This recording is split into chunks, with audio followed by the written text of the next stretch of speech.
এখানে মাটি তৈরি করে রোদ্রে শুকাতে দিলাম। আর এইখানে দেখো একটা পাহাড়ের স্তূপ হয়ে গেছে।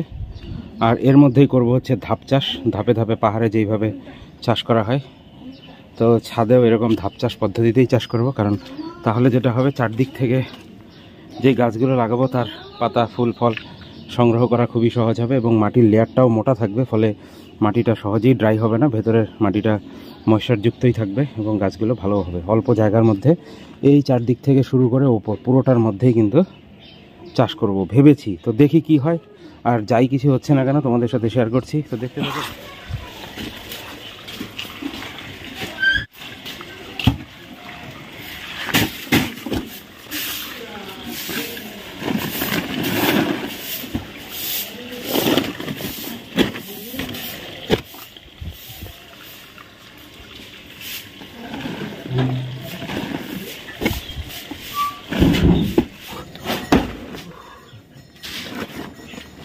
আজকে আবার গার্ডেনিং করার ইচ্ছা হলো, তো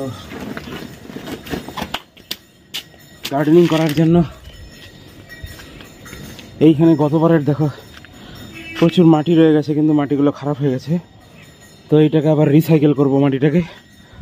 আর এইখানে নিয়ে আসলাম পিওর গোবর সার।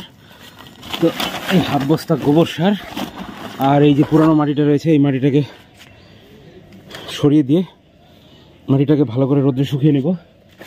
শুকিয়ে নিয়ে তারপরে এর সাথে মিশিয়ে দেব কীটনাশক, গোবর সার, আরও গাছের নিউট্রিয়েন্টগুলো পুষ্টির জন্য যেগুলো দরকার সেগুলো মিশিয়ে তারপর মাটিটাকে রেডি করে আর এই আমার ছাদ বাগান শুরু করতে যাচ্ছি।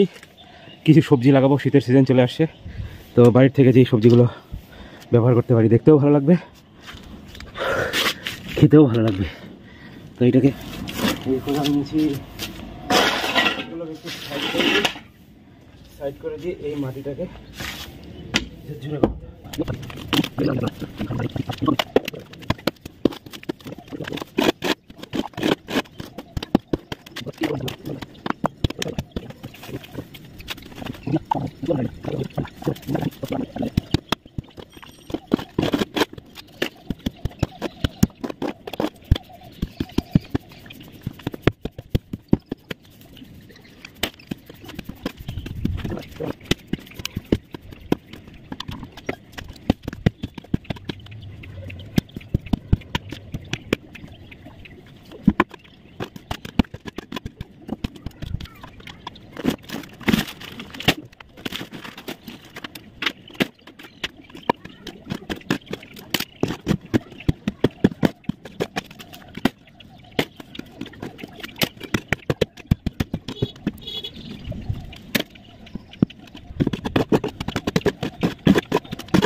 তো আজকের মতো এইটুকুই। এখানে মাটি তৈরি করে রোদ্রে শুকাতে দিলাম। আর এইখানে দেখো একটা পাহাড়ের স্তূপ হয়ে গেছে। আর এর মধ্যেই করব হচ্ছে ধাপ চাষ, ধাপে ধাপে পাহাড়ে যেইভাবে চাষ করা হয়।